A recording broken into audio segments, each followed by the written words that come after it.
Boom, baby. Imagine waiting for 4 years, 4 long years for a finish line, watching every twist, every turn, every headline, and then boom, today we're standing at that moment we all been waiting for. Ripple versus SEC. The war is officially over. But here's the shocker. This isn't just about a court case ending. This is the trigger that just cracked open the BlackRock ETF floodgates. The doors, the gates, they were locked, padlocked for quite some time. Guess what?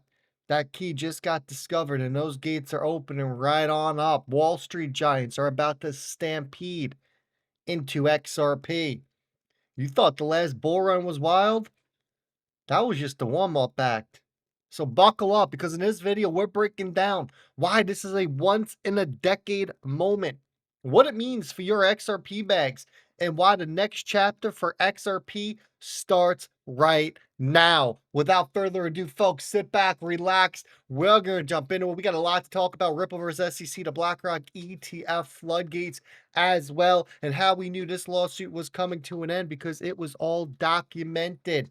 If you are new to the channel, do me a favor, hit that thumbs up button. It takes you 2 seconds. You could have already had it done by now. It helps tell YouTube that this content is great. This content needs to be pushed out to the rest of the XRP family, the XRP army.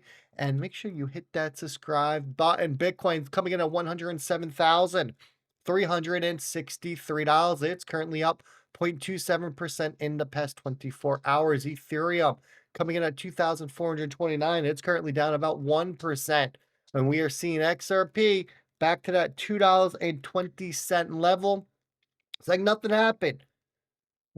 Up a little over 4.5%. You know what? Maybe we get that pump when they officially sign the documents next week, because we're just waiting on the SEC to be a man of their words and sign that document and end this thing all together. Total cryptocurrency market cap 3.29 trillion. Now, folks, you're going to see a lot of this document going around today. I am giving you a warning. I am giving you a heads up. This is not real. This was put together by some average Joe.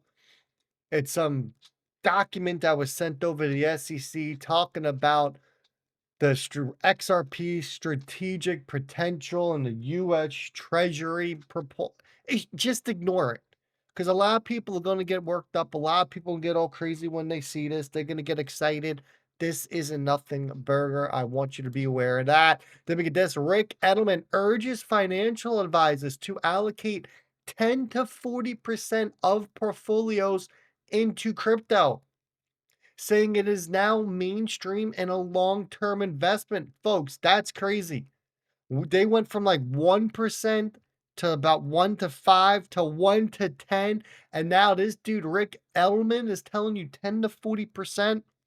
And we talked about this narrative on this video before, and we talked about if we would see a 10% rotation into crypto from the traditional markets, this is how we get the 10, 20, $30 trillion in crypto. Listen up. Today, I'm saying 40%. That's astonishing, right? Yeah. Nobody ever anywhere has said such a thing as what I'm saying now. Why the shift? It's because of the massive change in the evolution of crypto that we've enjoyed in the past 4 years. 4 years ago, we didn't know if governments were going to ban Bitcoin. We didn't know if the technology would become obsolete. We didn't know if consumers might not want to adopt it. We didn't know if there would be any institutional engagement. Today, all those questions are resolved. In the Trump administration, in the new Congress, there is massive support for crypto. Every member of the president's cabinet personally owns Bitcoin. Every major economic appointee of the president, the secretaries of Treasury, Commerce, Department of Labor, the heads of the SEC, CFTC, OCC, FDIC, all of them huge supporters of crypto. There's no longer a question as to whether the government likes this or not and is going to support the development. We also now see institutional investors engaging in ways never seen before. Banks are now permitted for the very first time, along with brokerage firms, to trade and custody crypto, which they could never do before. Stablecoins are now Goldman calls it the killer app of crypto. We now have a huge array going in, and in fact, the first legislation out of Congress is crypto legislation, That's the right. Genius Act. So it has radically changed. It is now a mainstream asset. And we look at the adoption rate, it's still incredibly low. It's only about 5% of the global population that own crypto at this stage. As more and more get involved, learn about it, discover it, and invest in it, we're going to see massive asset inflows. And because, and certainly in the case of Bitcoin, it's a Everyone, this is absolutely huge. This is the rotation we're talking about from traditional over to crypto. We know it's coming. At some point, it is coming. That money will rotate over. People will be able to hold cryptocurrencies within their retirement accounts at work. That is when retail will fully enter, and it's going to be too late at that point, right? Early bird, which is us, we are already going to have all the benefits. These markets at some point are going to act like your stock market. 5 to 10% is considered extremely good on these things. Smoke put this out. Let's talk about Ripple versus SEC. The SEC will drop the appeal against Ripple. It was documented. You can see right here. This was put out by an article over on TradingView. It says Paul Atkins will entirely drop the SEC case against Ripple. That's exactly where we are at this moment. Just 2 days ago, let's just take a trip over the past 48 hours, what we saw here. So we see that the letter came out. We can scroll down right here. The Judge Torres denied the party's motions for the ruling. So we went from this on June 26th, just 48 hours ago, where pretty much this is let me break it down. This was two neighbors fighting for years over a fence. Eventually, they agree to stop fighting, fix the fence together, and move on. No one admits fault, but both parties are happy to stop wasting their time and money. The rest of the neighborhood just wants them to stop yelling so they can get on with their lives. That is what we saw 48 hours ago. So we saw the legal fight is not ending with a bang, but a little bit of a whimper. For everyday people, this is just more proof that big government and agencies are slow to change, but it's also a sign that XRP's biggest headaches are probably in the rearview mirror. And as always, the real winners are those who ignore the noise and focus on the future. That's what we're looking at 48 hours ago. Well, let's rewind to last night. Brad comes out. He says Ripple will be dropping their cross appeal, and the SEC is expected to drop their appeal as well, as they previously said. I mean, imagine a real twist here. The SEC goes back on their word, like, we changed our mind overnight. We're not going to drop this. If this was still Gary Gensler's SEC, I would put money on the line if the SEC would reverse here and they would not drop it. But this is Paul Atkins and crew, and they know which way President Trump wants to go. So this is going to get signed off and it's going to be officially over. Brad says we're closing this chapter once and for all. We're focusing on what's important. So what's happening right now with the Ripple and SEC? This is going to be something that you're going to want to tell your grandkids about. Imagine you've been playing a game of Monopoly with your neighbor for 4.5 years. Serious tension, property disputes, and house rules flying everywhere. But finally, both of you look at each other and say, you know what? Let's just end this, shake hands, and move forward. Well, that's exactly what's happening. Ripple's dropping its cross appeal. The SEC is about to do the same. It's like both sides are finally agreeing to stop bickering so we can finally renovate the whole board, not just our tiny slice of it. This isn't just paperwork. This is a turning point, everyone.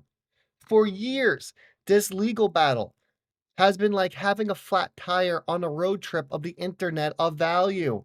Every few miles, another bump, another argument, another freaking delay. But now we're putting on a brand new set of tires. We're filling up the tank and we're getting back on the highway with the GPS locked into the next generation of finance. What does that mean for us everyday people?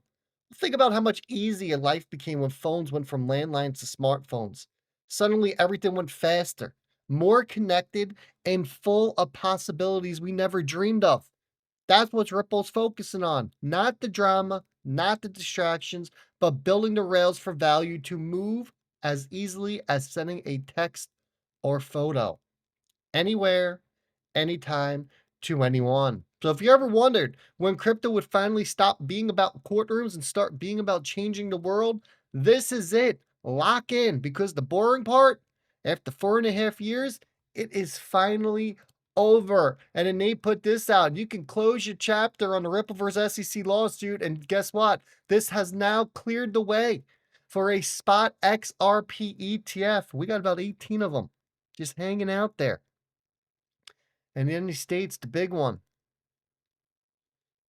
It also clears the way for BlackRock to jump in. BlackRock, you think they're going to sit XRP out on the sideline and not get involved in an ETF when 18 of their competitors are going to be in the already are in the XRP ETF game, just waiting for that official sign off? I don't think so, folks. ETF is going to bring a ton of institutional and retail value to the markets. This is how we see the price of XRP head on up to that $10 to $20 range in the blink of an eye. I'm going to leave it like that. I hope you enjoyed. Congratulations to all you XRP holders. I will catch you a little bit later this afternoon. Enjoy your Saturday.